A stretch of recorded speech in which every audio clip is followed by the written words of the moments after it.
Smile. Hey, smile.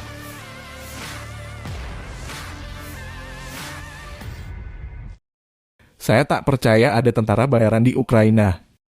Sebaliknya yang ada adalah tentara Amerika dan NATO.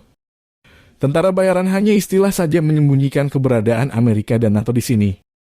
Apapun itu, dari manapun asalnya, pejuang Chechnya akan mengalahkan mereka di medan tempur. Ini kutipan pernyataan pemimpin Chechnya Ramzan Kadyrov, 24 November. Kadyrov mengunggah rekaman video pasukan Chechnya di bawah komando Khasmagomet Magomadov. Pasukan Chechnya terlibat pertempuran jarak dekat dengan tentara bayaran Ukraina dari arah Kherson. Lebih 200 musuh dinetralkan. Sebagian dari Polandia, Amerika dan negara-negara barat.